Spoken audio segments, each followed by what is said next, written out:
मुंबईमध्ये सुरू live T20 cricket सामन्यावर सट्टा लावणाऱ्या बुकींवर गुन्हे शाखा युनिट क्रमांक 2 ने कार्यवाही केली आहे। मिळालेल्या सविस्तर माहितीनुसार नागपूर गुन्हे शाखा युनिट क्रमांक 2 च्या पथकाला खात्रीशीर माहिती मिळाली की कोराडी पोलीस ठाणे हद्दीतील Eros society Om Nagar Koradi road येथे काही जण T20 वर्ल्ड कप मधील श्रीलंका विरुद्ध पाकिस्तान या क्रिकेट सामन्यावर सट्टा घेत आहेत। या माहितीच्या आधारे पोलिसांनी पंचासमक्ष सापळा रचून छापा कारवाई केली। कारवाई दरम्यान अश्विन विनोद मेश्राम वय वर्ष 33 आणि आकाश उर्फ बॅटरी तरसेन लाल कौशल वय वर्ष 52 हे आरोपी लॅपटॉप व मोबाईलच्या माध्यमातून ग्राहकांकडून लाईव्ह सट्टा घेताना रंगेहात पकडले गेले।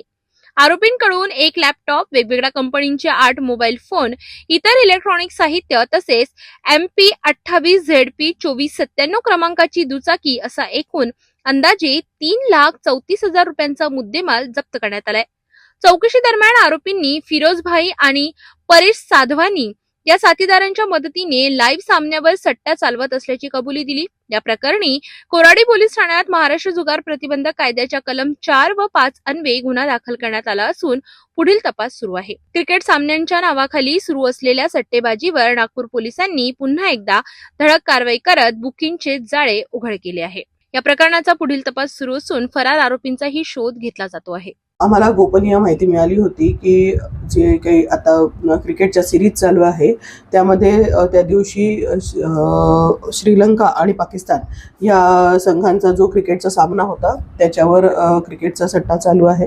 प्राप्त माहितीनुसार पोलीस ठाणे कोराडी हद्दीत माननीय वरिष्ठांच्या आदेशाप्रमाणे आमचे अधिकारी आणि टीम गेली आणि तिथे आरोपी आकाश कौशल उर्फ आकाश बॅटरी हा त्याच्या हाताखाली काम करणारा माणूस नामे अश्विन विनोद मेश्राम याच्यासह एक लॅपटॉप आणि 8 मोबाईल सह मिळून आला। ते त्या सर्व डिजिटल इन्स्ट्रुमेंट्सचा वापर करून आणि क्रिकेट सट्ट्याचा कारोबार तिथे करत होते आणि त्यांच्याकडे अधिक विचारपूस केली असता त्या आकाश बॅटरी यांनी माहिती दिली की सदरील क्रिकेट सट्टाचं तो जो काही कट आहे तो फिरोज नावाचा आरोपी आणि परेश साधनानी यांच्याकरता यांच्यासह तो क्रिकेट सट्ट्याचा अवैध व्यापार करतो करिता अधिकचे या 2 लोकांविरुद्ध अशा एकूण 4 लोकांविरुद्ध क्रिकेटची कारवाई करण्यात आलेली आहे आणि सदर कारवाईच्या दरम्यान एकूण 3,34,000चा मुद्देमाल आम्ही जप्त केलेला होता।